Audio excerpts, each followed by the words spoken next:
Slendy, Ego, Slendy, hey. Hit it out the park. Hit it with a strike. From the national anthem to the bottom of the night. I'm in Slendy, Ego, Slendy, Ego, Slendy, Ego, Slendy, hey. You already know what's up. What's that? Another home run. But you know the job ain't done till we hold that trophy up. Hey. What's up, everybody? Welcome to episode 394 of the Talking Friars podcast and YouTube show. Ben Fadden with you here, May 11th, 2023. The San Diego Padres, they just dropped 2 out of 3 to the Minnesota Twins. A series that they could have won, that's for sure. A series that they could have won, and now they're going to go into Los Angeles and face a Dodgers team that they just lost a series against this past weekend. Padres are now 2-4 in their last 6 games. And wow, I was supposed to come on here a few minutes ago, and I'm just coming on here now because I was rewatching that Bob Melvin press conference that he had after the game today, after he was ejected, by the way. And man, it seems like he is fed up. I mean, these are some of the things that he is saying after the Padres lost 5-3 here. We got to fight a little harder, expect a little more of ourselves, including myself. Talking about how this Padres team, yeah, they have a good start offensively, but then it doesn't keep going throughout the game. I would not be surprised if there was another team meeting before. You know, last year he got pissed off with the media, or not with the media, but he showed that he was pissed off when he was talking to the media in Arizona. And then there was the burn the ships thing with the players meeting. I wouldn't be surprised if we're going to see that again. Maybe as the team is in the air to Los Angeles, or when they touch down, or before they take batting practice tomorrow at Dodger Stadium. Maybe someone speaks up. Maybe Manny speaks up, or Soto, or someone, and gets pissed off. Or Bob Melvin. I mean, it seems like right now he is just exasperated. He's exhausted.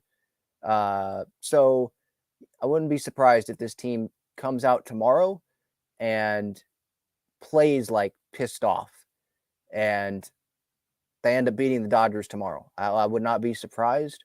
Now, this series against the Twins, yeah, disappointing, obviously. And I think Bomel said it good. I mean, he was pretty much like, yeah, we're not playing up to expectations. We got to stop talking about it and just start going out and doing it. And that's what needs to happen. I mean, us fans, we're going to talk about it, right? We're going to talk about, oh, this team, they went 3 for 22 with runners in scoring position this series. Oh, they had multiple leads today. They couldn't pile on there in the 8th. Grisham struck out with the bases loaded. Last night, Soto had runners in scoring position. He grounded out. Matt Carpenter, right, last night, he struck out looking. We'll talk about that, and we'll be disappointed with it and frustrated by it. But it's not going to change anything, obviously, right? We're just venting our frustration. The Padres offense has to come through. They have to just turn it around. And I was saying this on my pregame thoughts, I think today, before today's game, like the runners in scoring position problem that the Padres have, it's not something that you can just go flip the switch and change it. I don't feel like there's not like an easy solution, right? The solution is guys hitting better, but it's not basketball where, okay, you're struggling from the free throw line. Let's go shoot 1,000 free throws and fix it and just get better with it. Sure, you can get better at hitting, but these are all major league hitters. There's a ton of talent on this team. It's not something that you can just go, fix. You're in the box. You're reacting to the pitcher. I don't think it should matter. I don't think the mindset, well, maybe it changes a little bit. Like if there's a runner on third, you're trying to hit a fly ball to the outfield to bring them in maybe sometimes. But when you're at the plate, most of the time, you're just trying to do damage, right? Regardless of who's on the mound, regardless of if there's nobody on or if there's a runner on second and third, you're trying to do damage. And the Padres, they're a little bit above average, I believe, with guys not in scoring position. But then they are like the worst team in baseball when there are runners in scoring position. Entering today, they had the worst batting average in baseball with runners in scoring position, 205. And today, I believe they went 1 for like 7 with runners in scoring position. Yesterday, they went 0 for 5. The Twins converted 4 times with runners in scoring position. Padres left 6 on base today, 1 for 7. Grisham was left in scoring position twice. Ha-Seong Kim was left in scoring position. Bogarts and Manny. So yeah, 2 and 4 in the last 6. And we could talk about today's game. Padres lose 5-3. I'll get into the previous 2 games of this series. Tatis started off nice with a home run, like right out of the gate. Boom. All right. And that's what Bomel's talking about. Like they start the game right. Feels like, there's energy, offense. All right, let's go. And then as the game goes on, you're just not able to sustain that, really. Odor, okay, in the pregame thoughts that I had, I did not like Odor being in the lineup again. I thought they could have had Crony at second base. They could have had Matt Carpenter at first base. Manny, okay, he has the DH day. You have Kim at third. You don't have Odor in there. Like, what does he bring to the team? And I said, well, now that I say this, he's probably going to hit 3 hit. He's probably going to have a 3-hit game. That's just the way baseball goes. Didn't have a 3-hit game, but he had a 1-hit game, and that 1 hit was a bomb.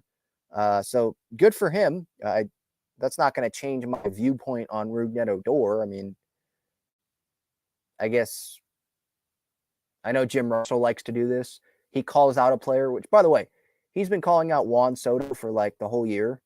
And he did it again, or he does it like every day. And Soto has a really good game. And obviously, jokingly, he's like, yeah, well, thank you. You should all be thanking me. You're welcome. So I guess I'll do the Jim. You're welcome on Rougned Odor. It's a home run. They had, I think, 3 separate leads in this game. Darvish allowed 2 singles, a hit by pitch, and a walk in the second inning before getting to Joey Gallo. I don't know. He walked Gallo, in the second. That made it 1-1. Manny in the fourth, doubled off the wall. That scored Soto. And then bottom 4, Kyle Farmer had the home run on the hanging breaking ball from Darvish. That tied the game. Top of the 5th, Rougned Odor had the home run, made it 3-2. So the Padres had multiple leads in this game, and they can't come away with the win. In the bottom of the 7th, Honeywell's on the mound after Darvish is taken out. And I'll get to the Darvish decision by Bomel here in a second. Honeywell allows a single, hit by pitch, walk to load the bases. He gets the 6-4-3 double play ball to Bogey. But Odor, for some reason, Mud on broadcast liked it. But for some reason, Odor thinks he's Derek Jeter, and he catches the ball at second, and he always does the jump throw. It's not like this was a terrible throw or terrible toss from Bogarts that was high and took him off the base. I think he could have just caught the ball and stayed on the base. It's not 2010 anymore. Stayed on the base, pivot, throw. And maybe they would have got him there because he's done that. I remember him doing that once where it was Manny, it was a 5-4-3 double play. I think it was at home. Quick double play, and Rugi, Odor did it. Like, he didn't do the jump throw. He just quick pivot, sidearm, and threw it to first and got the double play. Like, he can do that. I thought that was a play. He could have done it. Padres maybe would have gotten out of the inning there. But Honeywell did not pitch good today. Wilson comes in, gives up the 2 RBI double to Carlos Correa, who has sucked this year. He was booed by his home fans. And trust me, I've been to Minnesota. They're like Minnesota nice. I think that's what they call people in Minnesota. And I can back that up. Like, they're not going to boo their players very much. So Correa has sucked this year. But he had a couple good swings these last couple games for the Twins against the Padres. That made it 5-3, Correa's double. And then top of the 8th, Grish has the bases loaded and he strikes out.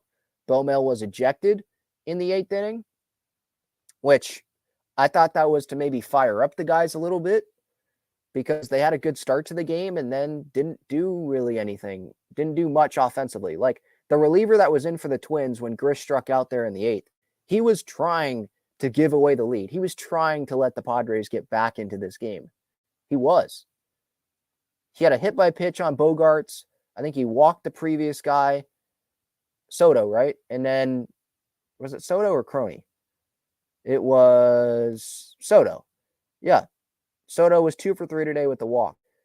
Bases are loaded, and then Grisham strikes out. 0 for 4 day for him. 3 strikeouts from Grish today. That's too many. Kim went 0 for 3 today. So they had opportunities and, again, didn't come through. 3 for 22 with runners in scoring position in this series. Tatis, I mean, he's doing good. Juan Soto, I mean, I'm very encouraged by what I'm seeing from Juan Soto. And yeah, he exited the game today, but I think he's going to be fine. He fouled the ball off his foot, and they allowed him to take the at-bat. When he got on base, they took him out. And it was probably like, well, we're down. This is going to be your last at-bat anyway. So if we lose, that is. So let's put Adam Engel in there for speed. And that's what happened. So I'm not concerned about Soto there. And Bogart got hit, but hopefully he's fine. Hit him in the shoulder. But like Soto, Manny, Tatis, I'm encouraged by what I'm seeing there. There's just some other guys that aren't, at least recently, have not been carrying their weight, if you will. Kim's one of those guys, I think. I think Nola is definitely one of their. I mean, if we're talking about carrying weight, like he doesn't have very much weight and he's still not carrying it, right? And what I mean by that is our expectations for Austin Nola are not that high and he's still not reaching them. So hopefully we'll see Brett Sullivan catch more. But I mean, Sullivan didn't have the best game yesterday, but Nola came in after Sullivan started the game and caught at the end there. Came through with the sack bunt, but what, you're going to have Nola just be in the lineup every day just in case there's a sack bunt situation in there? Like, no. He's got to be, the catchers as a whole, they've got to be better. I think Ha-Seong Kim should be better at the plate. And I feel like we're waiting. The Mexico City series, right? The Big Four, they were hot. Well, Manny in the first game, right, where they scored like 16 runs. But this year it's been 2 guys in the Big Four that have been hot, and the other guys are cold. Like, it's about the consistency. I want to see all 4 of them clicking, because Soto and Manny got off the slow starts, but Bogarts was doing really good, right? And Tatis was playing well. He still is. 2 out of 4. Now, Bogarts has cooled off, and it's Manny and Soto that look good. But it's not all of them at the same time, and I feel like we're waiting for that. As for Yu Darvish today, he went 6 innings, 2 earned runs, 4 hits allowed, 1 walk, 7 punch-outs, 80 pitches for him today. And I know there were people on social media that were like, why was Brent Honeywell put in the game in that situation? Why was Darvish pulled after 6 innings? Like, that's a stupid decision by Bob Melvin. What is he doing? And I wanted to hear Bo Mel post-game before I made any judgment on that, because I was like, yeah, if he's getting pulled 80 pitches into the outing after 6 innings and he's fine, no precautions, and he just took him out because he wanted to go to Honeywell, I think that's a dumb decision.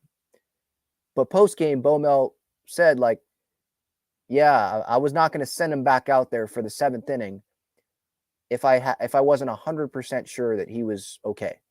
And Bo Mel was not 100% sure that he was perfectly fine. I believe there was a visit from the trainer, and on social media, some were saying the hamstring.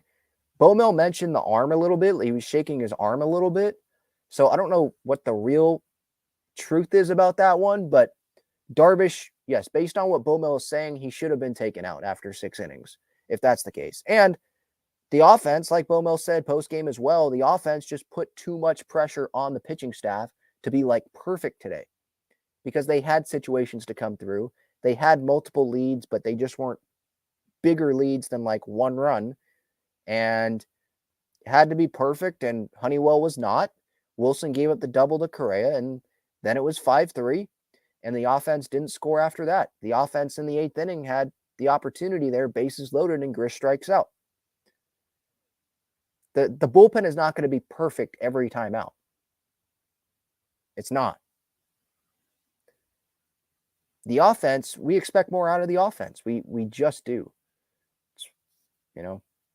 Let's see what are you guys thinking here in the comments. If you want to join the show, you want to vent, express your frustration, whatever, you can click that link that is pinned up in the chat.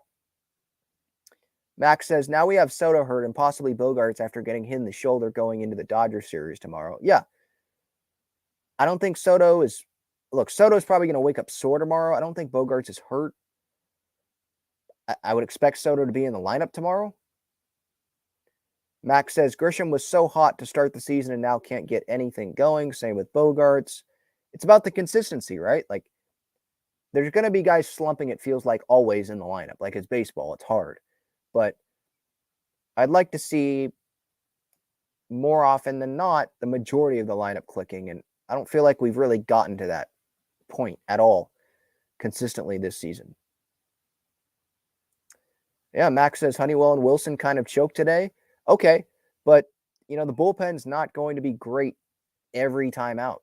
Josh Hader, although the second game of this series, we'll get to that here in a minute, there's a guy on second base to start the inning. That was an unearned run. I hate that runner on second base rule in extra innings, by the way, but I guess I'd be more open to it if it was like in the 12th inning and, we could play regular baseball and the offense would have to earn their guy on second base in the first couple innings of extra innings, first few innings. But yeah, that was an unearned run, and Hader, he has been amazing this year for the Padres. They're not all going to be shutout performances from the bullpen. That's where the offense has to come in. The starting pitching, this is what is frustrating to me, because the starting pitching over the last week, it's probably been more than that, but over the last, let's say, week, has been tremendous. The last 6 games, including today. So Yu Darvish today, those 6 innings, gives up 2 earned runs, strikes out 7, quality start. That should be good enough, right? Well, Padres lose the game. Lugo yesterday, 6 innings, 2 earned runs. Waka in the first game of this series, 6 innings, 1 earned run. Musgrove, Sunday Night Baseball, 5 innings, no earned runs. Blake Snell on Saturday against the Dodgers, 6 innings, 2 earned runs. Yu Darvish in the start before today, 6 2/3 against the Dodgers, 1 earned run. The Padres are 2-4 in those games. That can't be happening. And the bullpen is not terrible. The offense has to be better. You cannot be wasting these starts, because you're not going to have, maybe they will, but I don't know how many stretches the Padres are going to have where the starting pitching is going to have quality starts day in and day out like this. So the Padres offense has to capitalize. The Padres have to capitalize as a whole and win these games, especially these first half games where Blake Snell pitches well when maybe you're not expecting it, and Lugo keeps pitching well, and Darvish is pitching well, and everyone's pitching well, in this rotation right now. And they're 2-4 in those games. That's frustrating. For me, that's definitely frustrating. All right, quick break. Check out Gaglione Bros' famous cheesesteaks and garlic fries on Friars Road. You can visit their website, gaglionebros.com, for their entire menu and enjoy their cheesesteaks and fries at Petco Park and Snapdragon Stadium as well. All right, I'll get to the chat here in a minute after discussing the second game of this series. Yesterday, the Padres, they lost 4-3. This one was in extra innings. It was another game that you could say that the Padres should have won. Lugo, 6 innings, 2 earned runs, 5 hits, 1 walk, 5 punch-outs. He was good. Padres, they had a 3-2 lead in the 10th inning in this game. They had a 2-1 lead in the 7th inning. But again, the offense putting pressure on the pitching staff because, 1-run leads, you're not going to end up winning all of those games. That's just baseball. You're not going to win all those games. 3rd inning, Soto stole 2nd, got into scoring position, but then tried to take 3rd. I didn't think he needed to do that. Padres didn't come up with any runs there. In the 1st inning, there were some unlucky things. The Gallo play, the shallow fly ball from Manny, that ball was not an out. It was ruled an out. Good eye-hand coordination. But Gallo, the ball ended up hitting the grass. And so Crony ends up getting doubled off, and the Padres can't do anything there. And who knows what would have happened if there would have been runners on 1st and 2nd in that spot there. What would have happened? We don't know. So some unluckiness. Soto hit a bullet to first base and ended up being a double play later in the game. But Soto, he is looking really good right now. He homered in this game, dead center, made it 2-1. Manny had a sac fly. Sorry. Before, a couple minutes ago, I said Padres had a 2-1 lead. They were down 2-1. Soto's home run made it 2-1 Twins. And then the Manny sac fly in the 8th tied the game at 2. Soto grounded out to 2nd weekly with runners on 2nd and 3rd. But I'm not seeing too many of those Juan Soto weak ground out to seconds right now. And that's encouraging. I love the breakdown that D-Row had on MLB Network on MLB Central this morning. Let me pull up the numbers. This was entering today, obviously. But Juan Soto, since 2020, so it was a chart on swing decisions. And the breakdown was about Juan Soto being more aggressive. And so here on the chart, 2020, 2021, chase percentage, 16.9%. 2022 to April 26th, he's chasing a little bit more than that, 17.2%. Since April 27th, Soto has been chasing 13.6% of the time, which is much less obvious. Not much. 4% doesn't seem like that much, but that does make a difference. The zone swing percentage, which percentage of the time is Soto swinging at balls in the zone? 2022 to April 26, 55.8%. That's not really the Juan Soto we know, right? Or Padres fans know that Juan Soto. That's been the frustrating part. But the Nationals Juan Soto, he would attack those pitches more. Since April 27th, he's attacking more. He's more in attack mode, not waiting when balls are in the zone. 70.7% of the time, when the ball's in the zone, he is swinging. And then middle swing percentage, balls in the middle of the plate, 91.7% of the time since April 27th, he's swinging at those balls, middle. And 2022 to April 26th, only 72.9% of the time was he swinging. So, aggressive Juan Soto. It was a good breakdown by Duro. And it's available on MLB Network's Twitter, I believe. I quote tweeted it on Talking Tires, screenshotting the chart. It's encouraging what we're seeing so far out of Juan. He doesn't have many opposite field hits so far this year, but we saw some in this Twin series. So he homered in the top of the 7th of yesterday's game. And he finished the game, by the way, 1 for 3, scored a run, RBI, 2 walks. That was after getting on base 5 times in the first game. So his OPS now, after today's game, it's up to 888. And 800 OPS is usually pretty good, I would say. Soto, we should probably expect his OPS to be over 900, sometimes at 1,000. But we can't change the past, obviously. And so what I'm taking is the encouraging things that I'm seeing from Juan, and what I'm seeing, what I saw in this Minnesota series is encouraging. But getting back to Wednesday's loss, so Manny sack fly 2-2, Soto grounded out. In the 10th, it feels like the Padres, that they're really grinding right now, because the Twins, one hit, they can bring in a run in extra innings. The Padres, you got to get a runner over to third, and then you got to do like a safety, was it suicide squeeze or safety squeeze? Because Odor got the home pretty quick. Maybe that was just a good read. Nola gets the bunt down. By the way, it was 102 miles per hour. So props to him for getting that bunt down. That's probably not an easy thing to do. But that's pretty much all he's useful for right now offensively, which sucks. And again, our expectations weren't high for Nola, and he's still not meeting them. But he gets the bunt down, tie game. Hader comes in. Solano has the RBI single down the line. Unearned run for Hader, but disappointing still. Hader strikes out 3, though, to keep the game tied, which was clutch from him. And then in the 11th, bases loaded after Bogey worked a walk. 3-2 count.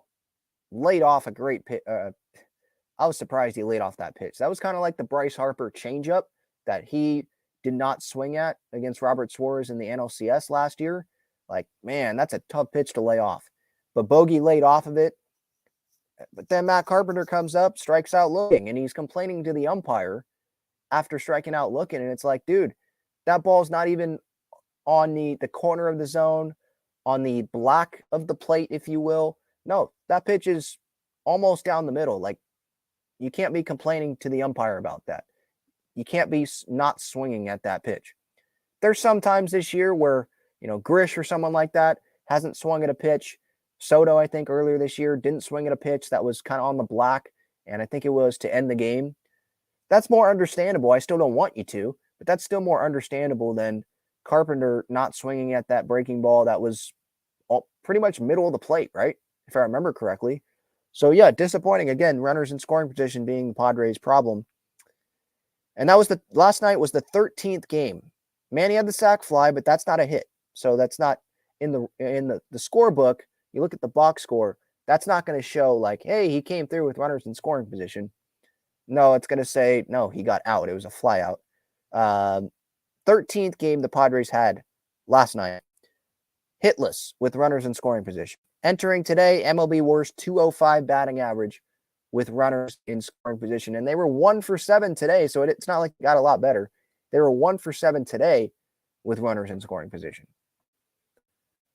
So, it's frustrating because there's a lot of talent on this team and you're expecting better of them. And also, I'm sitting here, at least me, wondering like, okay, how are they going to turn it around? Like, is some of this luck that they're not, they're hitting the ball hard? Sometimes they are. They're hitting the ball hard and it's not falling.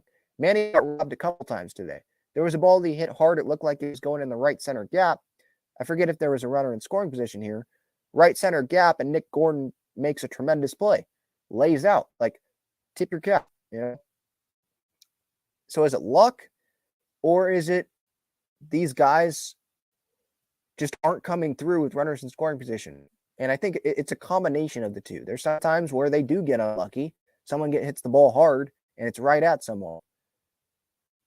But then there's also some times where you strike out looking with bases loaded, and it wasn't a bad call by the umpire, Like those, you can't do that. So there's little things like that I guess you could change, but they're trying to, like, the hitter's mindset, at least what it should be, is to attack, regardless of what the situation is. So again, I know I said it earlier, but it's not like you can just go work on free throws like you can in basketball or in golf. Go work on your swing.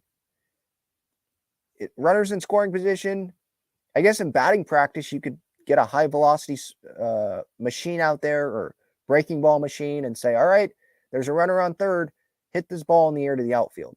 You could do that, but still, you could be practicing something, and then in the game, you're facing a pitcher that doesn't throw that pitch you were practicing with, or it's in a spot that you weren't practicing with, or it's just baseball. It's reactionary, and sometimes you can't explain some stuff. So, yeah, it's frustrating. Hopefully you get what I'm saying there with the runners in scoring position issue, because it is an issue. I mean, let's face it. So Padres lost yesterday. Obviously, that was frustrating. Tuesday they won 6-1. I'll get to that after I get to some of these comments here. Gil says, did y'all hear Bowmill's post-game comments? He actually sounded pissed for once. Said the team needs tenacity throughout the game. It needs to be about it, not talk about it. Yeah, I posted that be about it, not talk about it little clip there on Twitter. You could just see in the tone of, or you could tell when you listen, you see the visual that he's pissed off. And again, I wouldn't be surprised if one of those meetings happens again. Like, I know last year was different because it was in September and it was like, all right, we really got to get going. And right now it's May 11th. But it sure feels like there's urgency from Bowmill's voice. Max says, Grish, Nola, and Kim really continue to disappoint. Nola and Kim, yeah. And Grish, I think he's cooled down a little bit. Orthodox Evans asks, what's the runners in scoring position stats on the whole season so far? That's a good question. Is there a way I can look that up? I hope I can. Let me check. I mean, this isn't going to be updated through today, but if I were to check Baseball Reference and the offense, is there like team stats on there? I don't think so. I just see individual stats. I don't know if I can look that up. Is it on? Maybe if I go, no, because even then, if I just go to team batting on here, it just shows the individual. It doesn't show like runners in scoring position stat. You know, it has to be somewhere. Let's see.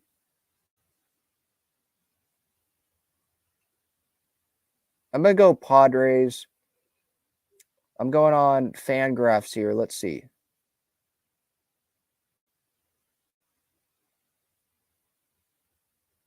Advanced. Sorry, it's going to take a minute here. I don't see like runners in scoring position stuff. But I do see like on base percentage, OPS, weighted runs created plus. And if you look at the Padres, they're in the middle. They're 16th.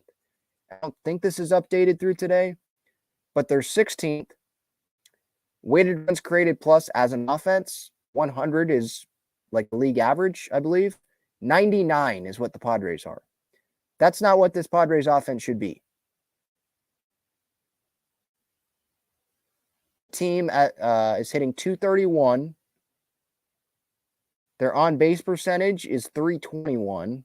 Their OPS is 712.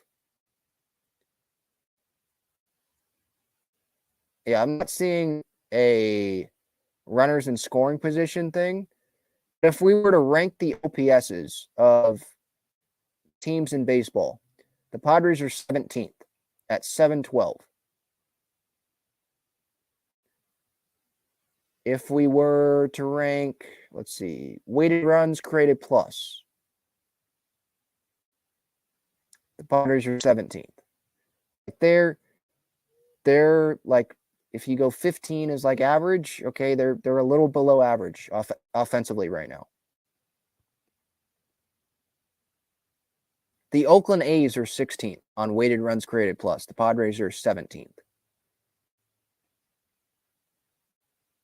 I don't think the Padres should be near any A's category. Steve says bullpen is a disaster. I agree with. I disagree with that. I don't agree with that. Yeah, was this series against Minnesota, was it the best from the bullpen? No, but Steven Wilson has been really good this year, I think. Luis Garcia looked better yesterday. Hader's been great. Who else do you want to go to? Tim Hill. I think he's been pretty good this year. Nick Martinez has pitched well out of the bullpen this year. That's five I think I just named there. And so you want to point, if you want to point to Tapia or someone like that, well, should they even be on the roster if guys were healthy? You know? The bullpen, I don't think the bullpen's the problem. Honeywell's been pretty good this year. The bullpen is not the issue. All right. I'll be back after this break here. I want to tell you about the best and easiest way to play fantasy sports. It's Underdog Fantasy. They have great pick'em games and best ball tournaments. In pickup games, just pick higher or lower on 2 to 5 players' stats, and you can win up to 20 times your money in a single night. You can go cross-team, cross-league, and even cross-sport.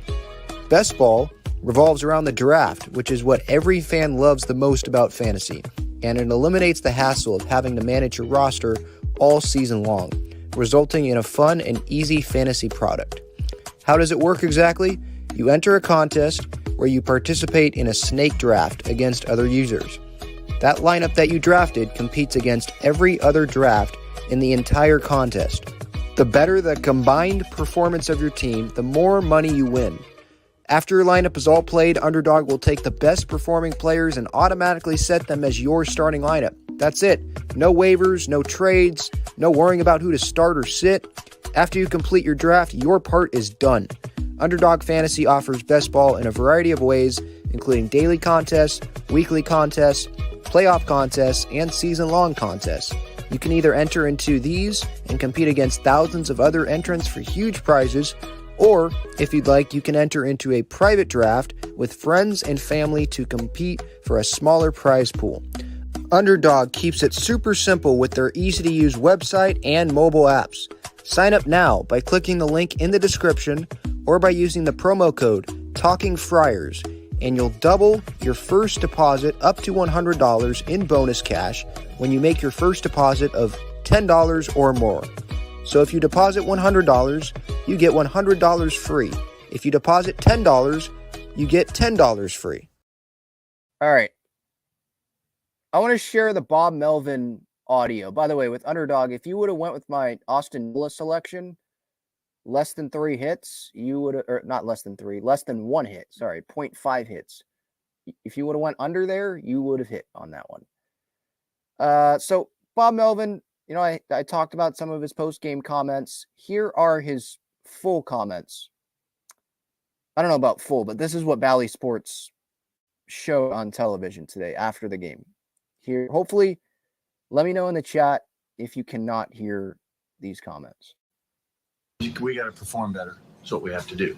So, yeah, we hit some balls hard today, but we put way too much pressure on our pitching late in the game, and we have guys that can perform better. And we're going to, but it's time to quit just talking about it. It's time to go out there and do it. So, another frustrating game for us. Underperformed. How does that happen? How to go out and perform better? Like, is it just a matter of literally doing it, like you just said? You just got to fight a little harder and expect a little bit more of ourselves. All of us, myself included. I want to pause that right there, because when he says, "Oh yeah, got to fight a little harder," that right there to me is like, wait. Why do we need to fight a little harder? Like, we're saying that the Padres are, Bomel's saying the players aren't fighting hard enough. That would be a concern, right?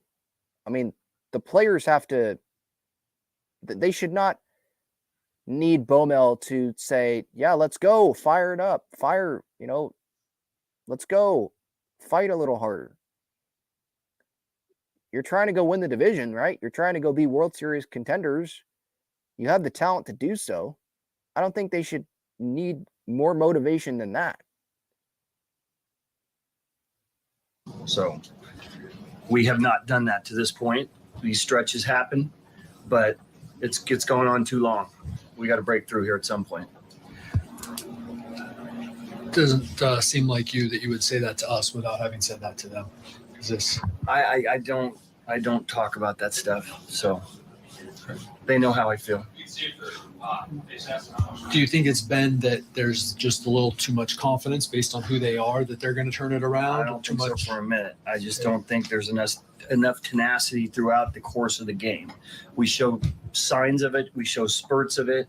We come out like we should, and then we don't sustain it for the entire game. That's the problem. Angle, I know that he's got the speed. It's the tying run. But anything to do with Soto's toe? You know what? I wasn't out there at that point in time. Darvish.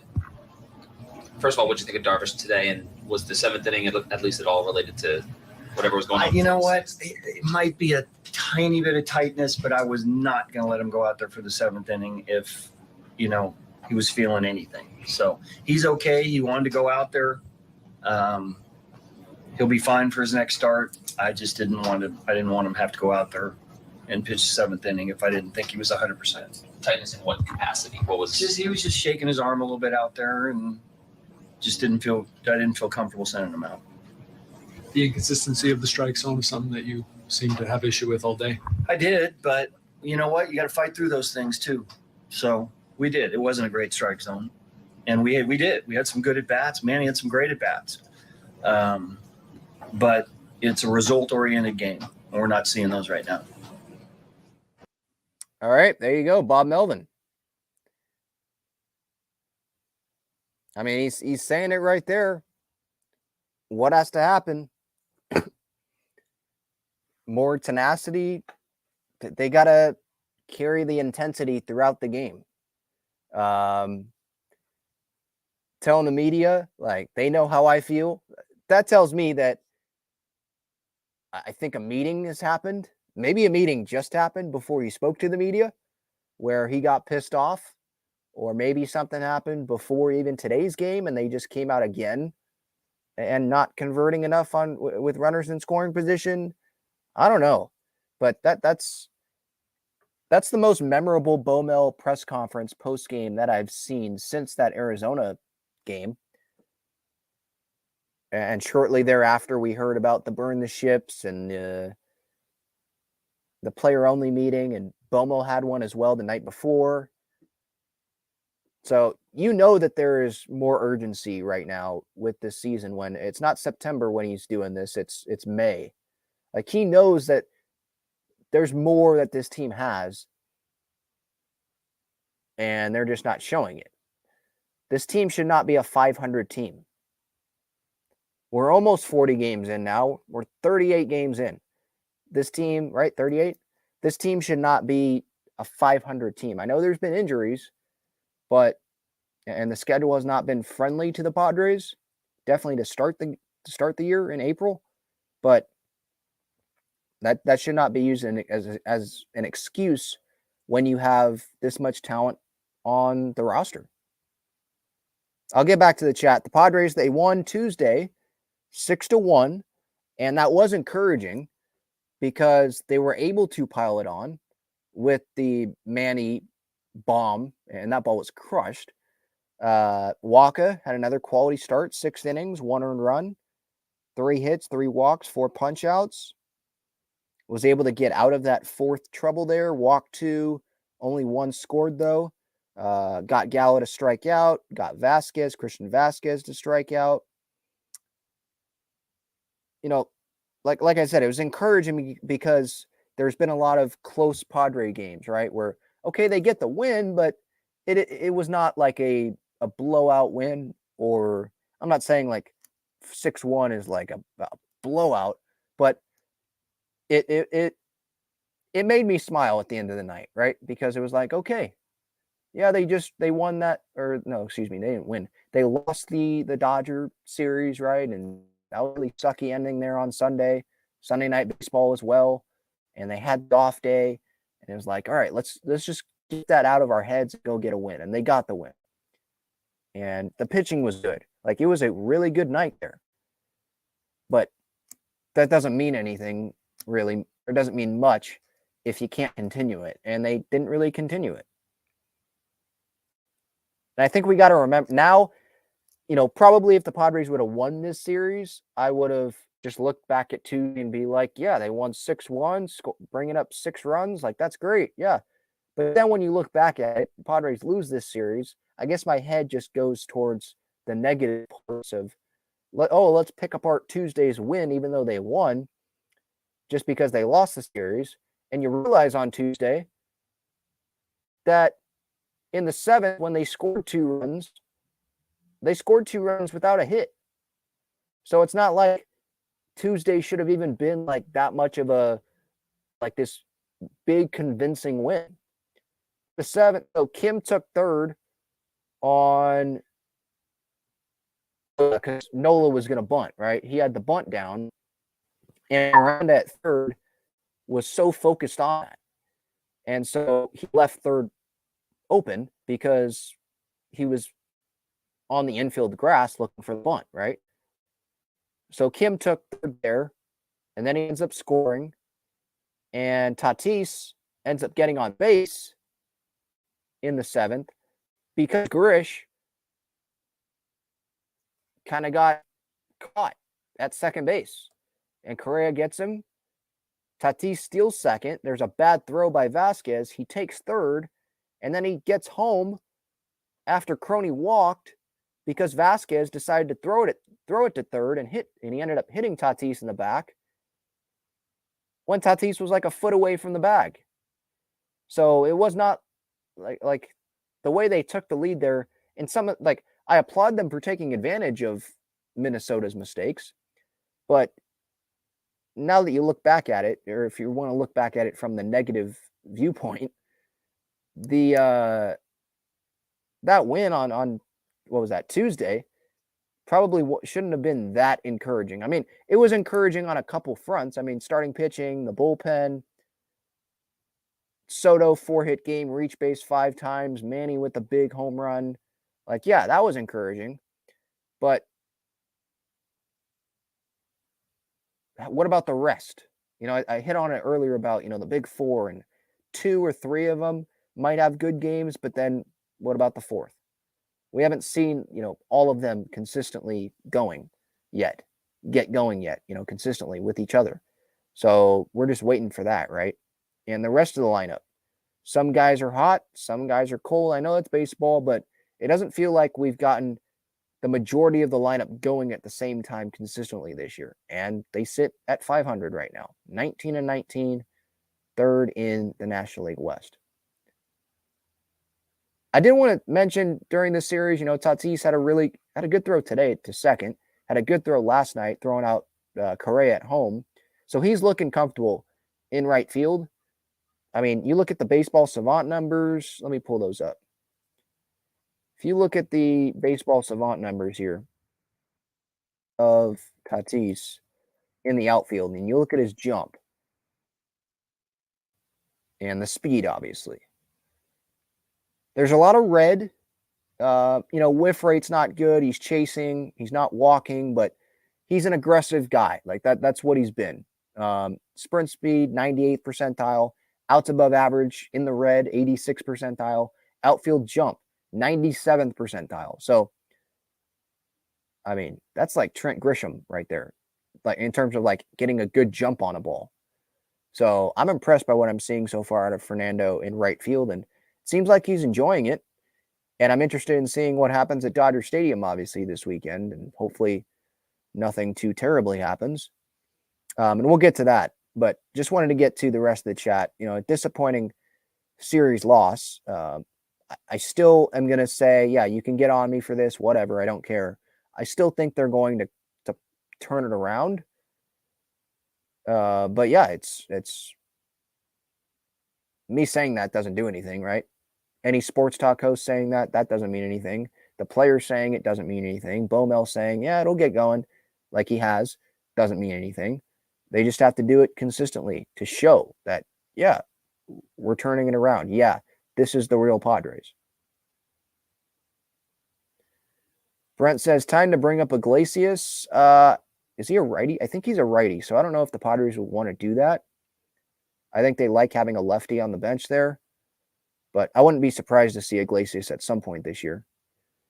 JT Snod says, can we send down Odor and bring up Merrill? Well, Merrill is not ready. He's like 19. He's in high A. So no, that's not going to happen. And if they send down Odor, he'd probably just, maybe he'd stay with El Paso. But I think he'd have the option to just opt out and go sign somewhere else.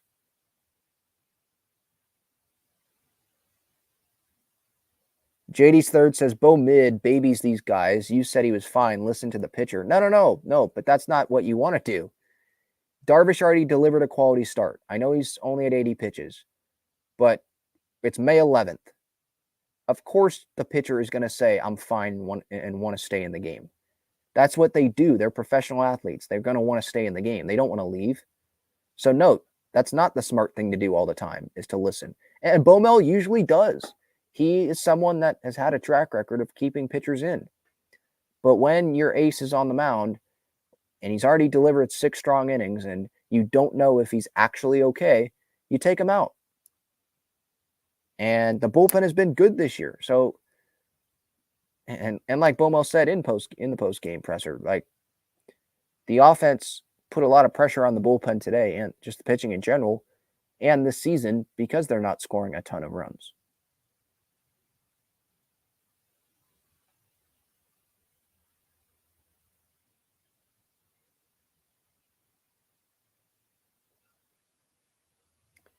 Did someone in the chat want to come on? I see somewhere in the chat.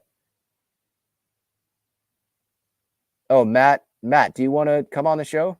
You can go in the comments. It's pinned in the chat. You click that link, pin in the chat, and you can join the show. Anyone that wants to, not just one person. I just saw that in the chat. Someone asked, how do I do that? So yeah, just click that link in the chat if you want to. Any questions, you want to give your thoughts on the offense or just the Padres in general, feel free. And while I get through there's a lot of people in here. So if you want to make sure I get to your comment, your question, then use that super chat button and it makes it very much easier for me to get to your question, to see it. And as I navigate my way through this chat, just a reminder about Breaking Tea. You can click that link in my description for great San Diego sports swag. They just released some new shirts as well. One's a Tatis one with the sombrero. And you can use my code Talking Friars on SeatGeek for $20 off. So if you want to go to Padres Royals, there's the Manny Machado bobblehead day, I believe, on Monday. There's Padres Red Sox next weekend. Or if you're going to go up to Dodger Stadium for Padres Dodgers, use that code and you'll get $20 off. Matt says he clicked the link, but nothing happens. Okay, I'll send the link again. I just put the link again in the chat. So you can click that link again, Matt. You can click that link. I'm way behind in the comments, by the way. So you sent that like a half hour ago. So sorry. I've been talking a lot here. Yeah, JD's third super chat. Fix your link. Matt is trying to join. I just put the link in the chat. Thank you for the super chat. Yeah, just saw that.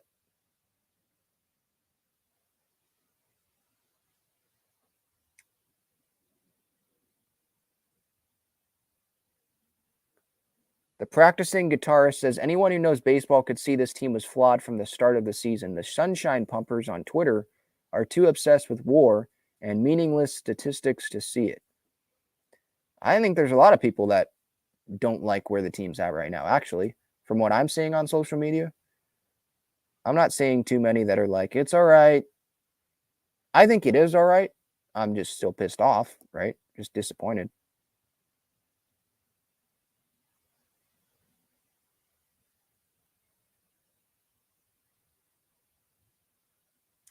Yeah, Manny did say that, Max. Don't jump on the bandwagon later when we start effing raking. When is that going to be? I'm not a bandwagon fan, obviously. I've been a Padre fan since I was able to understand what the Padres were and watch baseball.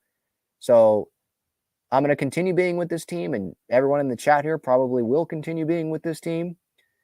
Our question those that are still with the Padres, obviously, like we're still behind them, obviously. We're just pissed off. When are they going to start raking? Like if they start raking and they end up being one of the best teams in baseball and they go win it all, obviously, then that will be a legendary quote.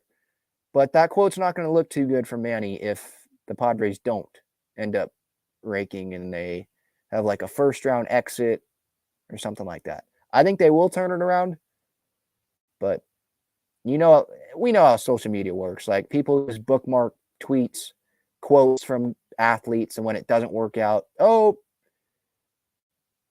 what's that account? Freezing Cold Takes. Tag them, and it blows up. I think they should still have confidence. By the way, it's not like you shouldn't. They just got to be more consistent with runner in scoring position.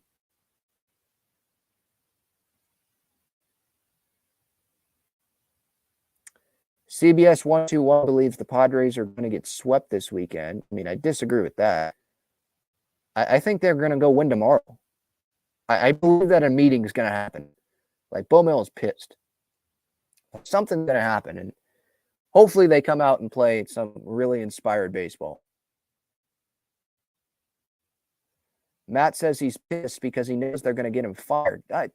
Bo Mill's not going anywhere. This is not a Bo Mill problem. Like, Bo Mill, does he control that Matt Carpenter strikes out looking with the bases loaded? Does he control that Soto grounds out second and third? I don't want to get on Soto too much because he did have a good series, but really good series, actually. Second and third, ground out to second. Does he control that? Does he control Trent Grisham striking out with the bases loaded? Like, no. He can only do so much. And he has to talk to the media like 2 times a day, before the game and after the game, and he's answering the same freaking questions like every day. What's got to get it going? What's the problem? How are we going to fix it?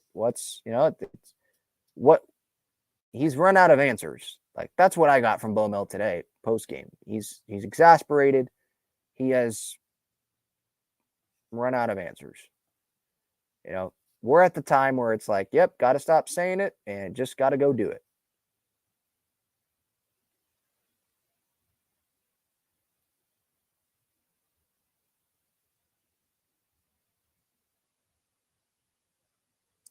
JD's third pod says Padres media with these softball questions.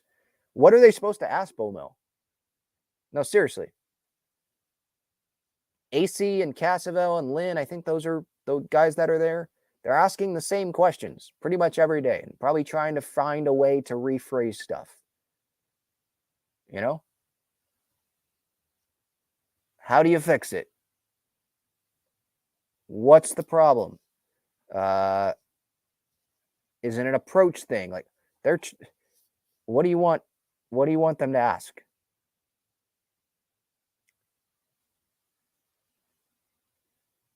I see that super chat. I'm going to get to it. Don't worry. I'll get to that. SJL Stevens. JD's third says Padres play tomorrow, win or on an off day? No, they play tomorrow. Today's Thursday. They play tomorrow. Tomorrow's Friday. It's a 3-game series at Dodger Stadium. Friday, Saturday, Sunday. All right. SJL Stevens says, thank you for the super chat, by the way. I appreciate it. Again, it separates the super chats into a different category for me on my side of things. So it makes it much easier to find these and make sure I get to them. Do you think all the money that has been spent has changed the drive in some? What do you mean? Like, guys, like, they have their money, they're not motivated to perform anymore? I disagree with that. I mean, there are plenty of guys on this team that, yeah, they have the money, but they've never won a World Series before. So I think winning a World Series, there's a ton of motivation in getting your first one, right? Because you can always say you're a World Series champion, right? Not everyone can say that. Not many people can say that, right? Crony got the extension, but he's never won a World Series. Darvish got that money. He's never won a World Series, right? Manny, he got a big contract. He's never won a World Series. He got to one with the Dodgers, didn't win. Soto playing for a contract. I know he's won a World Series, but hasn't won one here. So I'm sure he's motivated by that. Nelson Cruz has never won a World Series. Matt Carpenter, he has won. Hasn't won one here, though. And the first press conference that he had, like, he's here to win. He's not here because of just the weather. No, he's here to actually win. Bob Melvin, he was with the A's all that time. You know, he wants to win a World Series with the Padres as the manager.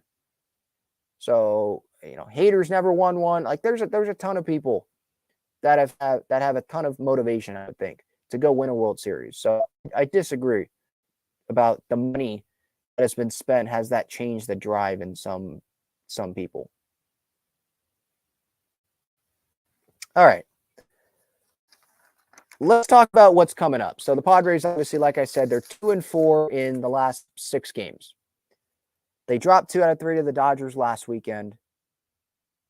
They could have won that series. And I came out of that series pretty positive, I thought, because they were 1 out away, Mookie Betts, from winning that series.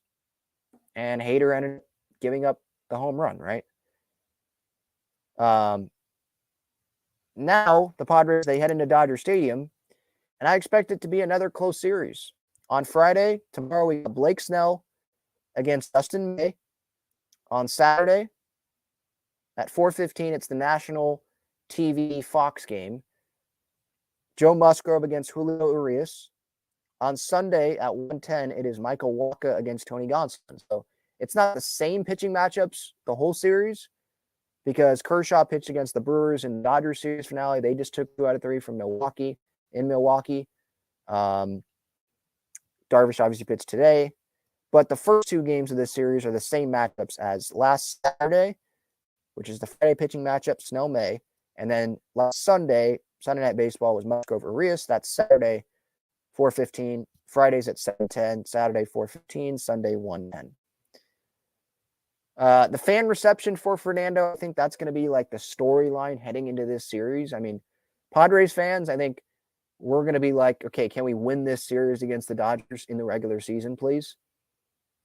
But for the national audience, I think it's going to be, this is the most hostile environment Tatis will face. That's what it is. Dodger Stadium, they're going to let him hear it. And there's probably going to be inflatable PED stuff going around like there was last year. I'm sure that the Dodgers scoreboard's going to have something up there with Fernando. Something.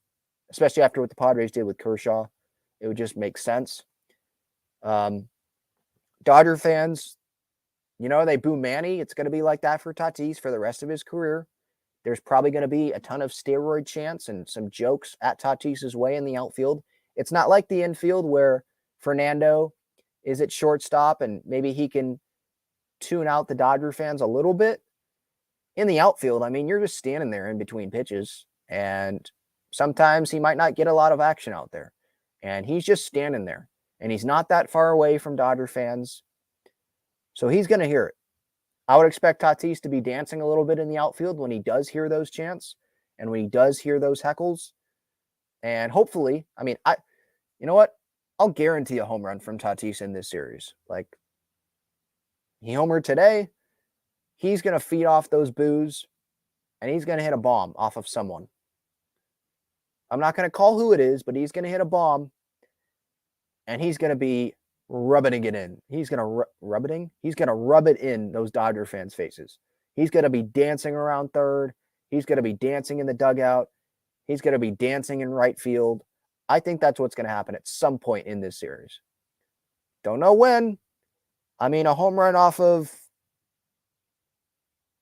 Who would be the best to hit a home run off of? May, Urias, or Gonsolin? I mean, one off of Brusdar Graterol would be amazing. I hate that guy. I'll go with Julio Urias. Saturday night, national television. Just hit a bomb. Hit one over the left field stands. Or hit one oppo to right field where those fans are going to heckle him. I want to see that. I think he's going to go yard one time. And hopefully Manny and Soto can swing the bat well. Manny, I think he's been doing better. And Soto was locked in in this series for the most part. I mean, Sam Levitt, he posted on Twitter in this Twin series, I think it was today. So this is what has happened, or this was what happened. Juan Soto's series in Minnesota. So today he ends up going 2 for 3, right? So these aren't all of his at-bats. These were his first, let's see, 1, 2, 3, 4, 5, 6, 7, 8, 9, 11. 11 plate appearances.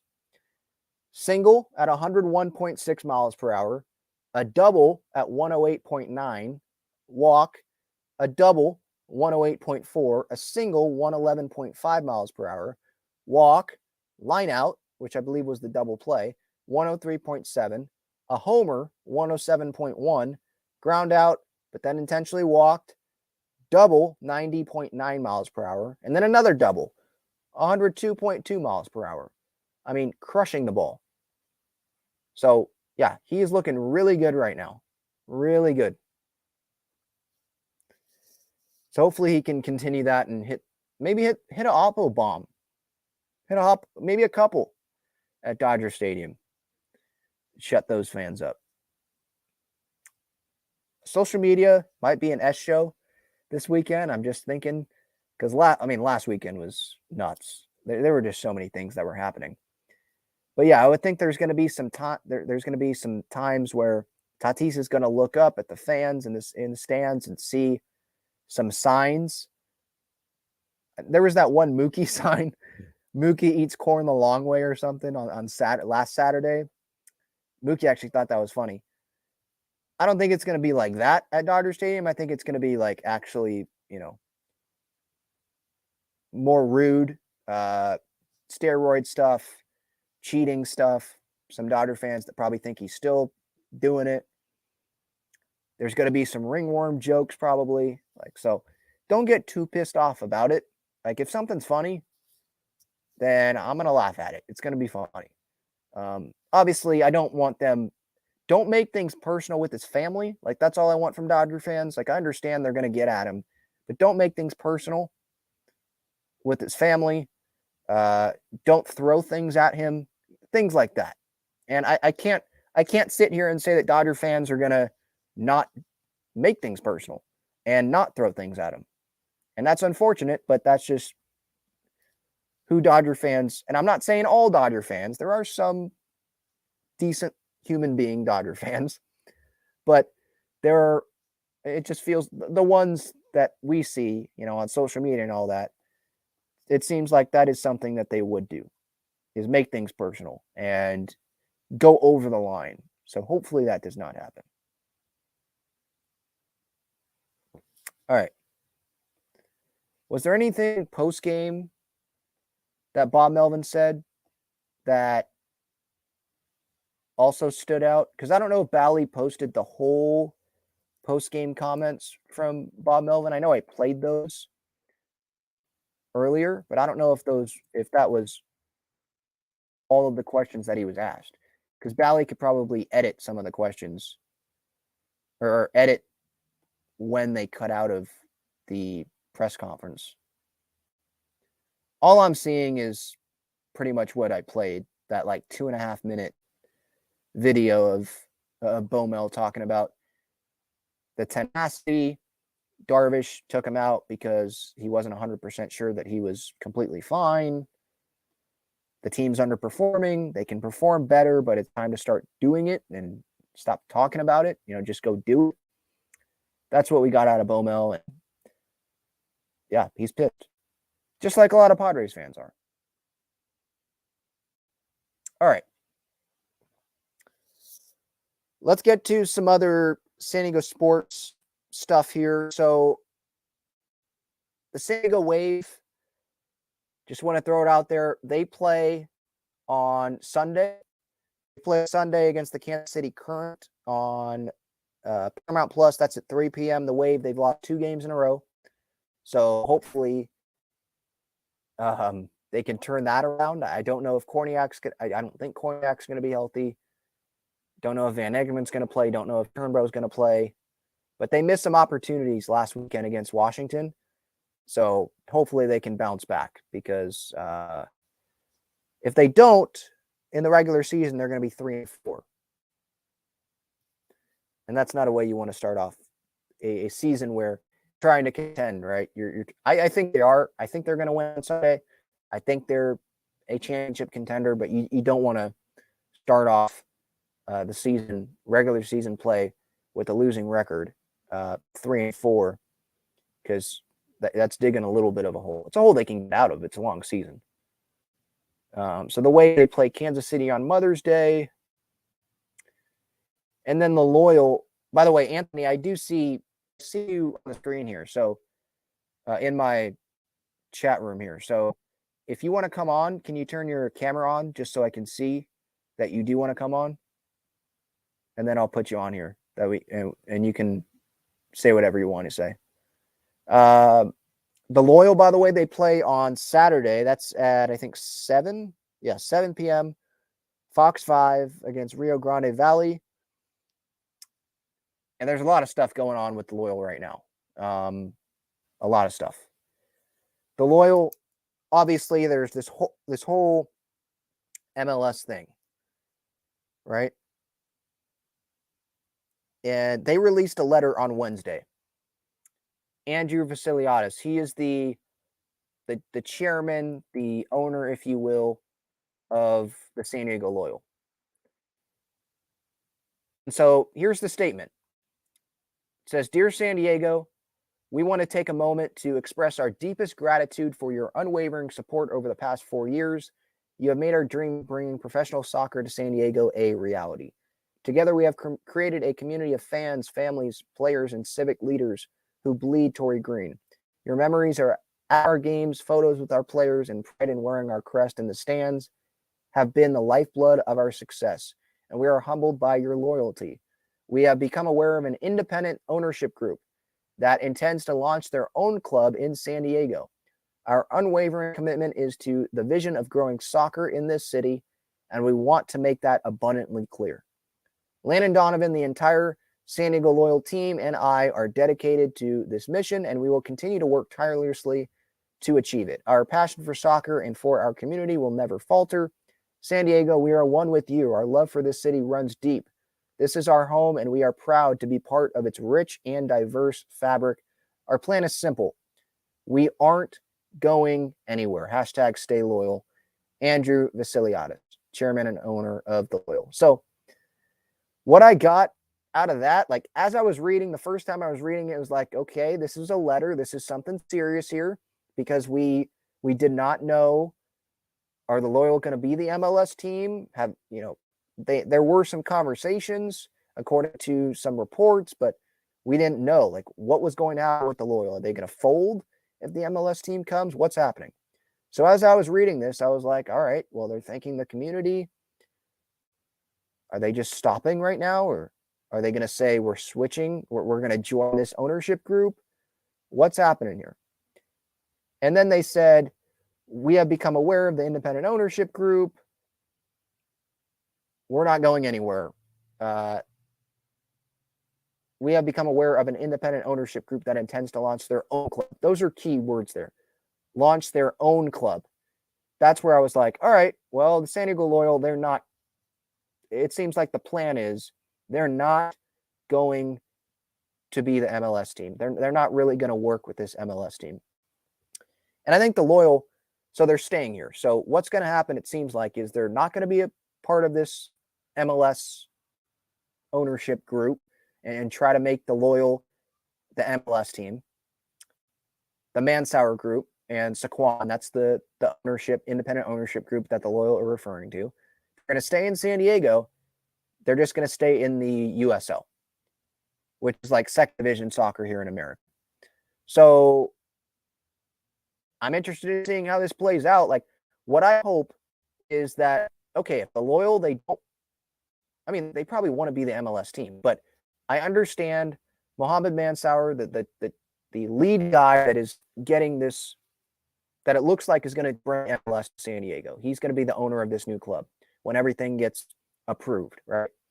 And hopefully it's approved by the end of next week. That's what the timeline is right now. I was hoping that the loyal would be it, but I understand Mohamed Mansour, he wants his own thing. And he probably, I hope he respects what the loyal have built here in San Diego and the fan base that they have built and the whole stay loyal thing. And the owner, Andrew Vasiliadis, he is from San Diego, I believe. And like they really care about the San Diego community. So I hope that he understands that and he's just like when he speaks to the media, whenever he does, all right, I understand there's some people that might view this as, oh, we're just going to run over the loyal. And hopefully he says, that's not what we want. We want to create our own thing here. We respect the loyal. We don't want to run them over, but we want our own thing. Like, I understand that. If I was an owner of a team and I want to create my own team, I don't want to bring this team in, I guess I would understand that. I would choose the loyal route because of what the loyal has built. But hopefully both sides can still coexist. The MLS team will be more popular, I would think, than the loyal. It's the MLS. You ask some sports fan, just a random sports fan, do you know what the MLS is? They will probably say yes. Have you heard of the USL? They would probably say no. So I think just the MLS team coming, and they're playing at Snapdragon, there's probably going to be more people talking about them. There's going to be more interest in that team. But hopefully the loyal can still play, still exist. They're still going to have their loyal fan base. And I mean, like, not the team fan base, but I'm talking about like the fan base that is loyal to the loyal. Like, they're going to stick with them because of all the years they have rooted for them. Because soccer, it really is a community thing. So hopefully both can coexist and the loyal can still have success in the USL and they can still draw 5,000 at games. And the MLS team can be like the Wave and sell out some games. Hopefully that's what can happen and everyone can be happy. The loyal, like I said, I think they want to be the MLS team, obviously. And yes, it will be weird. Let's say the loyal, they don't become the MLS team and they're staying in San Diego. They're going to stay in the USL. They just have Landon Donovan there, who his name is on the MLS MVP trophy. They just have him there in the USL as the president with the MLS team in the same city. Like, that would be weird. But if that's what's going to happen and if that's what the loyal, that's what Landon Donovan wants, then I guess that's what's going to happen. I mean, I want the loyal to have success. I wish that the loyal would be the MLS team. Like, I think that's the best case. Like, the loyal has built up the fan base. They've spent so many years building a fan base and having a soccer team here, a men's pro soccer team here, right?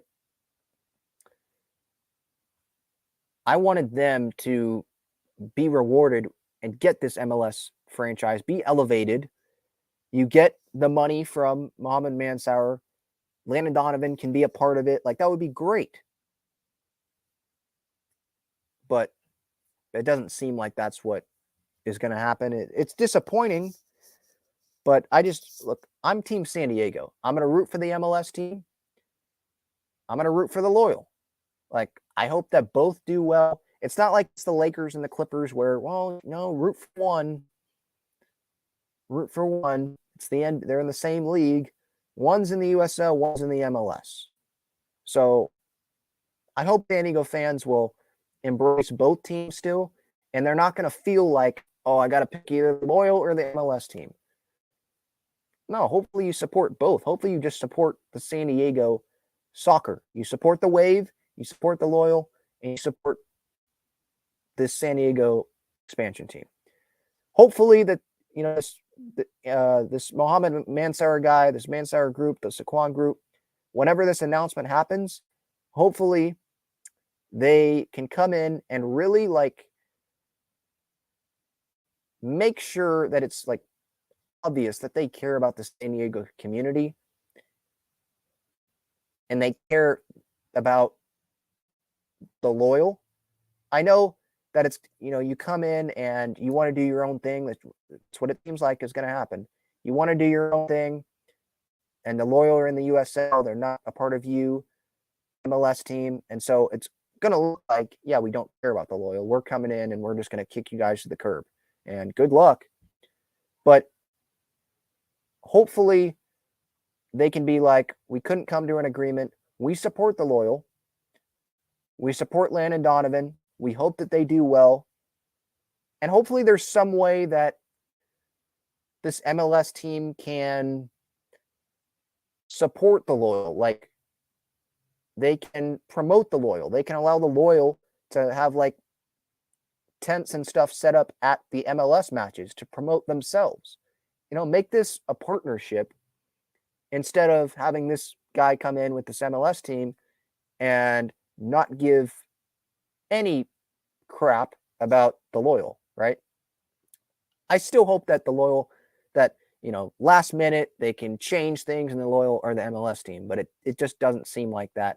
After the loyal released the statement, Andrew Vasiliadis, the chairman and owner, our plan is simple. We aren't going anywhere. They're aware of the independent ownership group intending to launch their own club. Those are key words there, their own club. It seems like the loyal are not going to be the MLS team. So that's the latest update. We don't know when this is actually going to be announced. I guess it could be announced at any time, right? It could just come up at any time. I believe the MLS Snapdragon Stadium and who am I forgetting? And San Diego State, I think it would be, MLS, San Diego State, Snapdragon. I think they met this week. I think they've already met. And they have to get the lease agreement done for Snapdragon, and then they can bring it to the owners and approve this MLS expansion team. And then I think they're hoping to get that done 17th, 18th, get that, it's probably going to leak by then. And then like the 20th, that's what Darren Smith said on NBC7 with Darnay Tripp the other day. I saw that this week. That was a great conversation, by the way. The 20th hopefully is like a date where they can have like a formal announcement either at Snapdragon or somewhere in the city. I'm excited. Super pumped for the MLS to come. I mean, I just wish that the loyal can still have success, even if they don't end up becoming the MLS team. All right, let's get back to the chat here. Oh, Anthony. So Anthony was here in the studio chat. He says can't use. Okay. Well, Anthony, I see your message.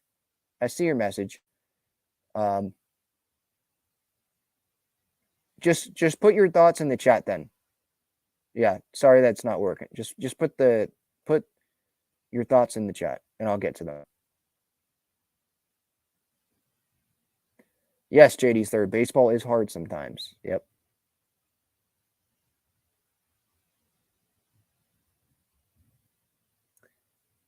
JD's third says he would try if he could. Ben wouldn't take my call. No, that's not true.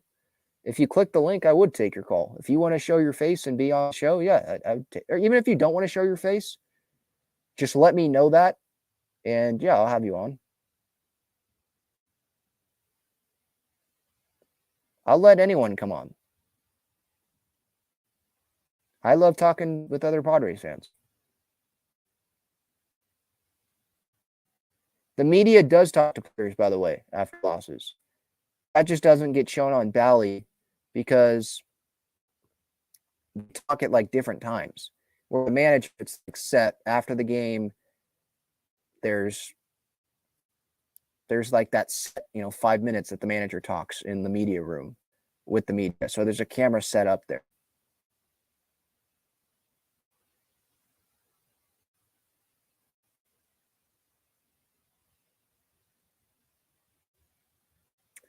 Gil says, loyal or amateur want to stay that way. You do you. I don't know. I think they want to be the MLS team. Why would they want to stay in the USL and not be the MLS team? I think the Mansauer group just wants their own thing. So they're saying, yeah, thanks, but no thanks. We're going to make our own team, our own crest, and we're going to just start ours from the bottom up. And we're not going to take you.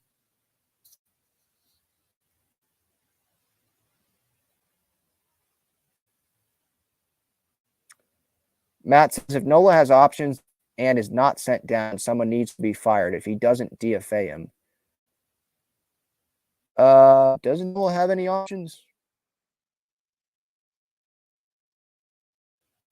I'm checking on that right now. Yeah, it says he has 2 options remaining, so they can send him down to the minor leagues.